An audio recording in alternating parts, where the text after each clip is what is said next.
Hello YouTube, so today we are going to be doing another update on this computer architecture which I am designing.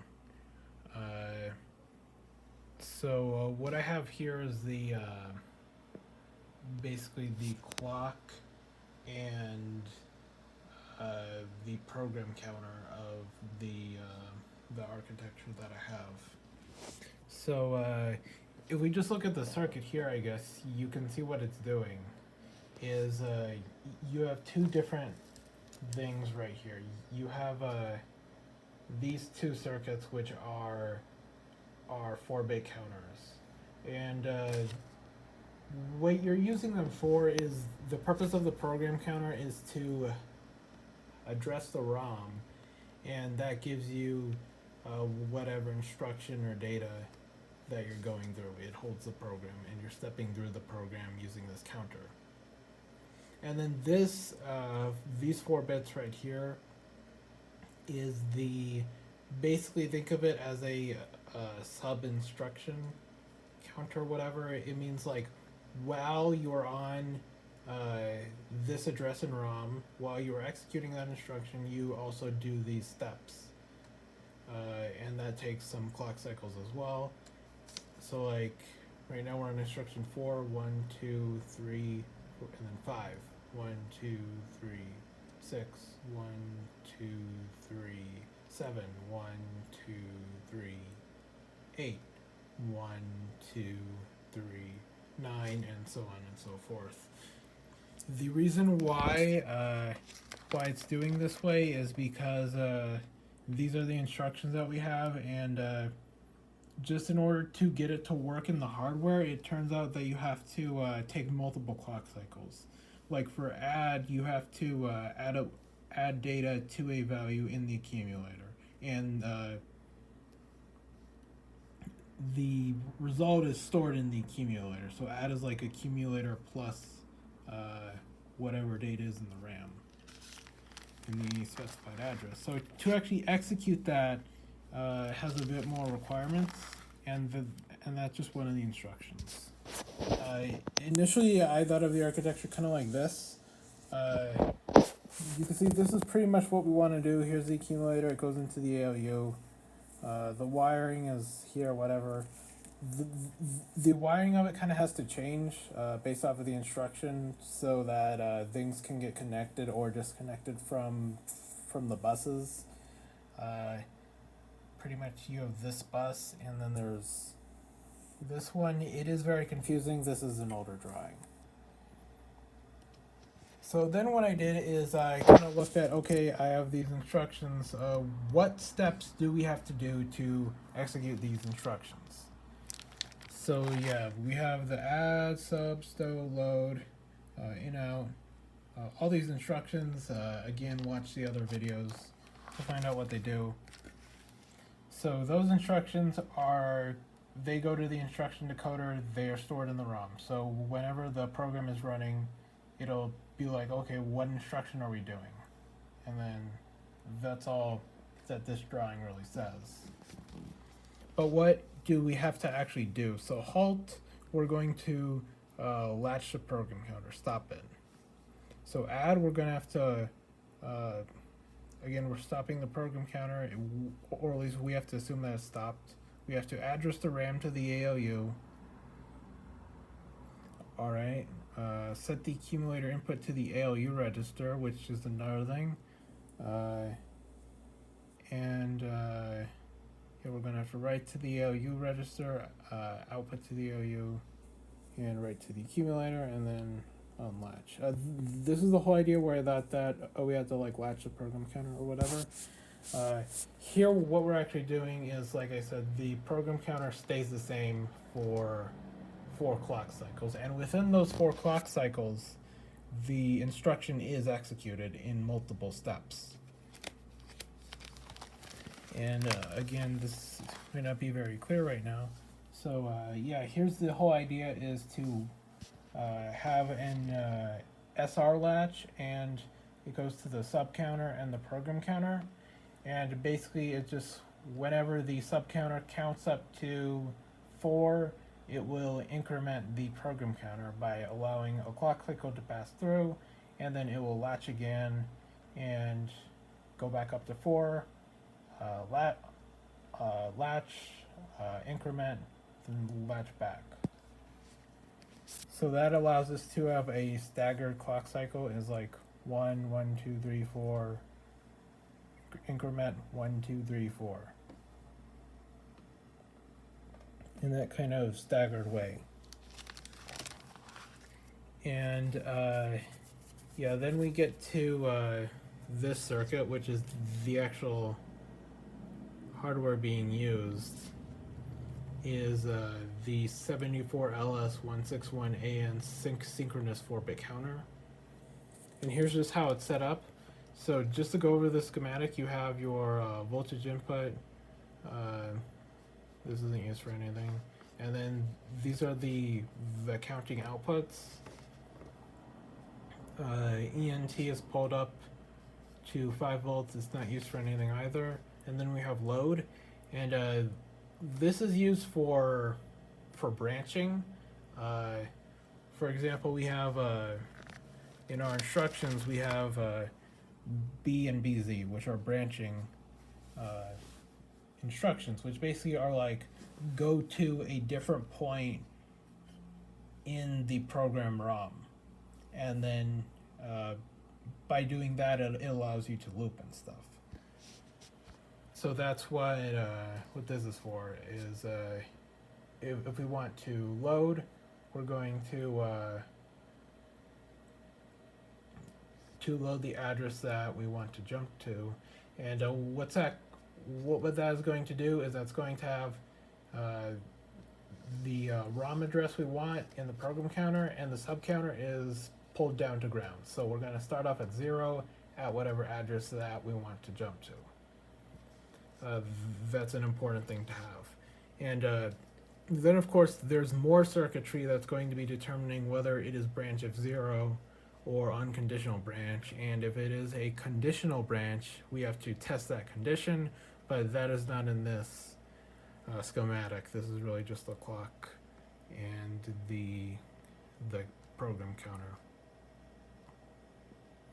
So yeah, we have that as well. And we have the addresses of the program counter are used to address the ROM, which again stores the program. And the addresses or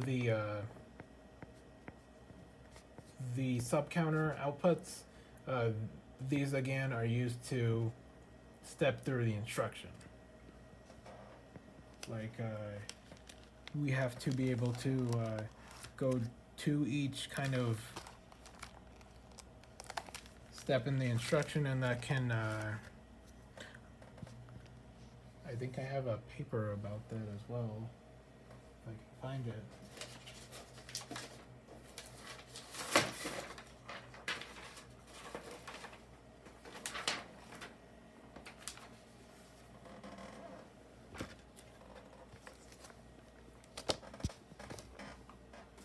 Oh yes.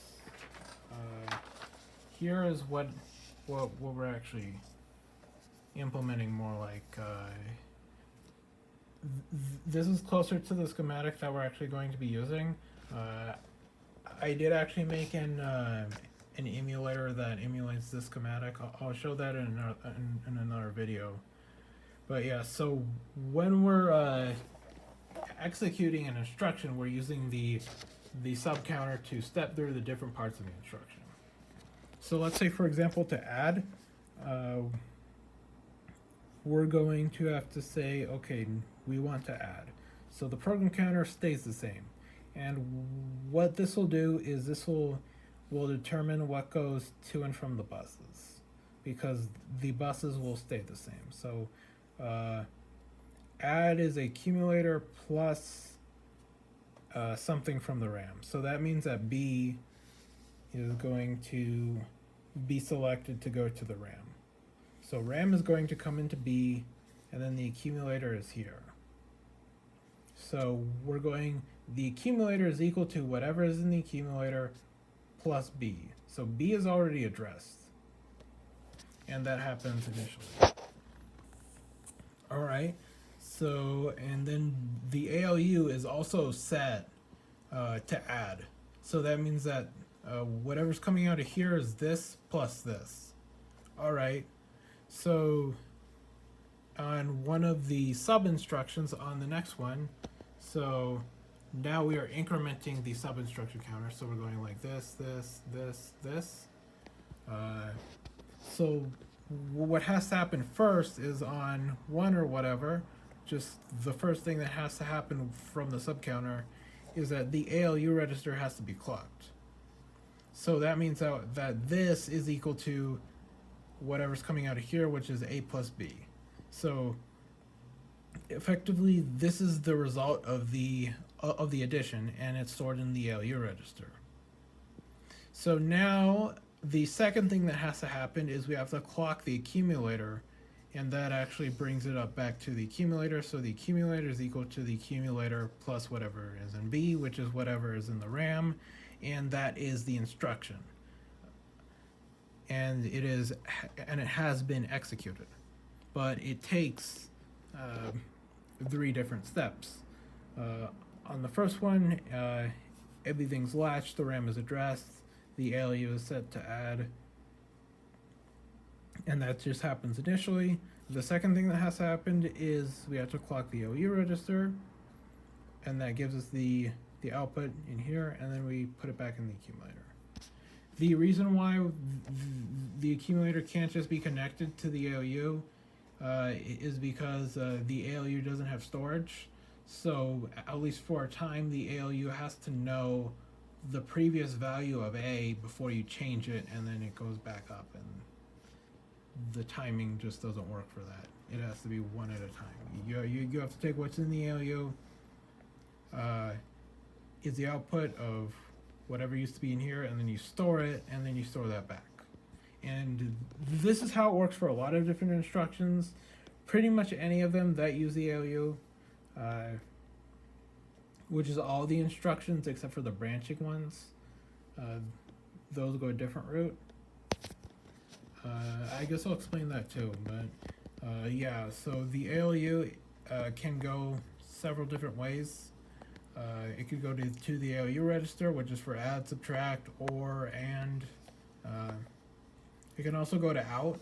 This is for the out instruction. So for the out instruction, it'll be whatever's in the accumulator is going to the output register. So like that would be just to like to walk through that, we would initially have the ALU set up just to pass through A, which is one of the instructions that it can do. It's modeled based off of this ALU right here, the SN74 something 4-bit ALU. That is an instruction that has where it could pass through A. And then when we do that, we can clock the output register, and that's the output. We also have instructions to working with RAM, like for the stow instruction. That is to store something from the accumulator into RAM. And if we want to do that, again, we're going to pass through A, but instead of clocking output, we're going to write enable the RAM. And also one of the initial setup conditions is the address we want to write to, but that comes from the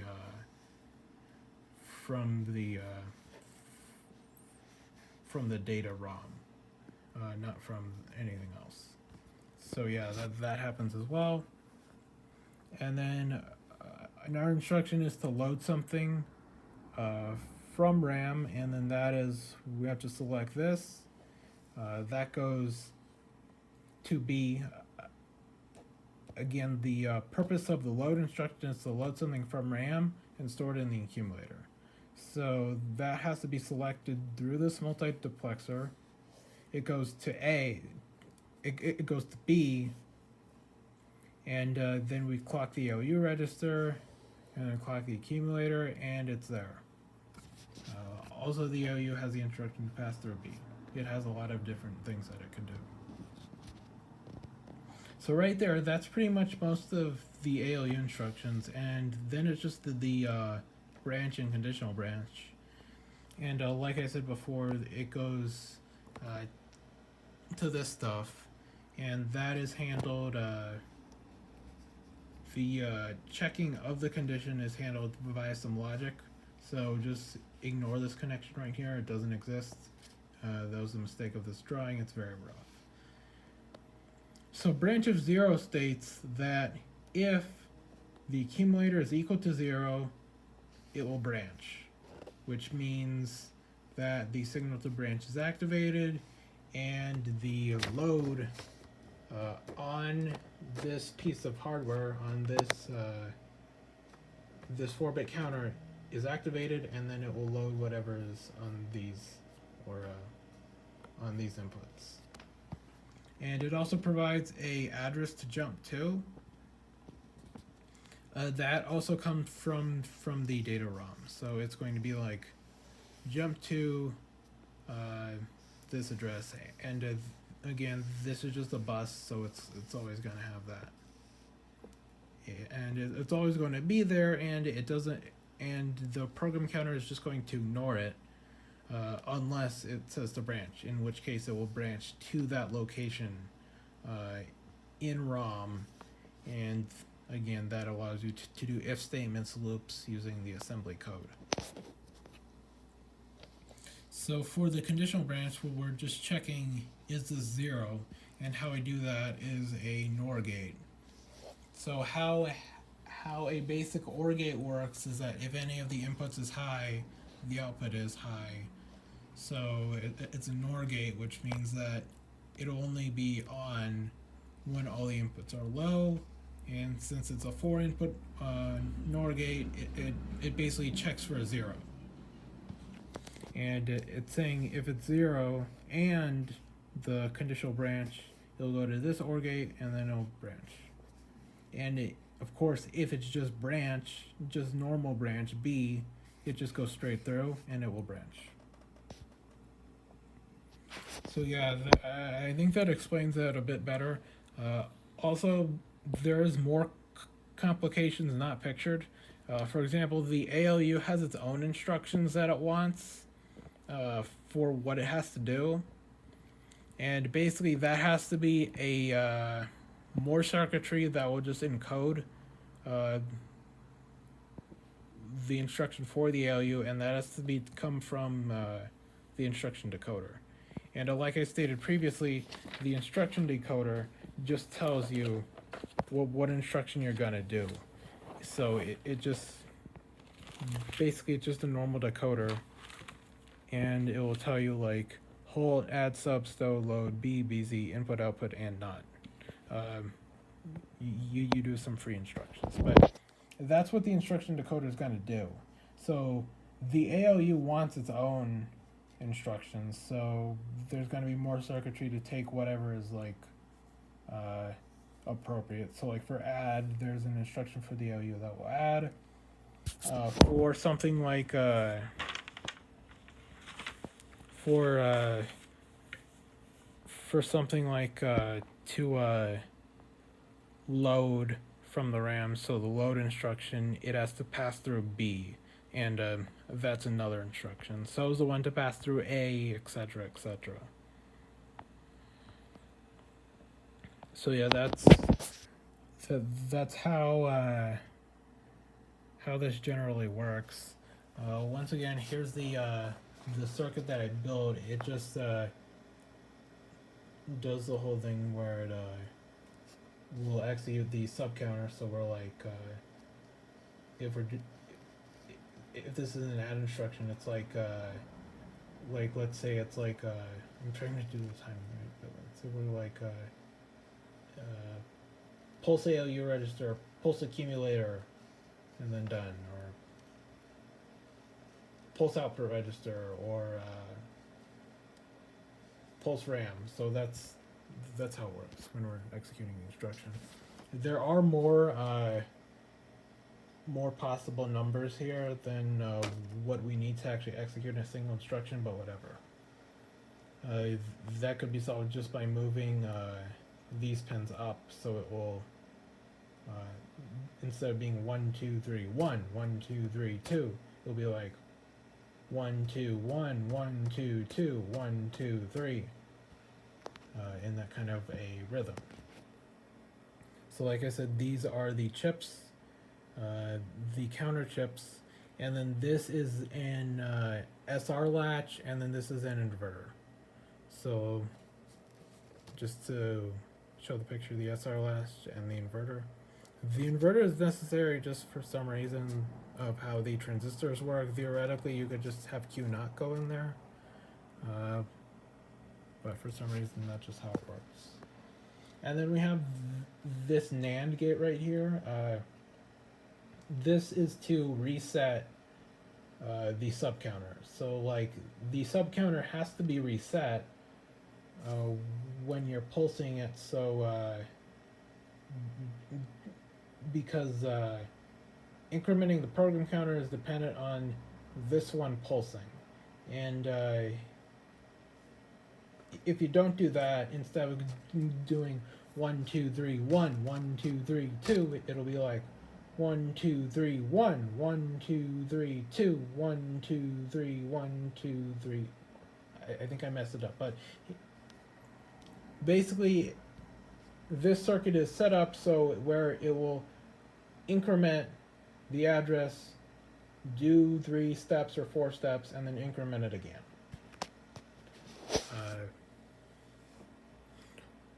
This NAND gate will clear the sub counter so it doesn't increment past 4. It'll go 4, reset, 1, 2, 3, 4, reset, instead of going up to 5, 6, 7, 8, all the way up to 15. And that is used so that the program counter can know when it's supposed to increment. And the clock is being done by a 555 timer. So that's just going pulse, pulse, pulse, pulse. And that's a circuit there. It's an astable 555 timer. There are these 3 resistors here. The lower the resistance across here, the higher the lower the clock speed is. Or the lower the resistance, the faster the clock. And then we also have these capacitors right here. They are to smooth out inconsistencies in voltage. These counters are quite sensitive to capacitive effects. Like this capacitor is on the program counter, and this makes sure that the count starts at 0. Because if it's not there, then the counter will go up to 1. So you can see it's like 15, 0. If this capacitor wasn't here, it would start off like this. It would go from 15 to 1. It would completely skip 0, which is bad. Because you might have an instruction you want to do on address 0 of ROM, which is what this is symbolizing. Alright, so I think that explains most of what we have for now.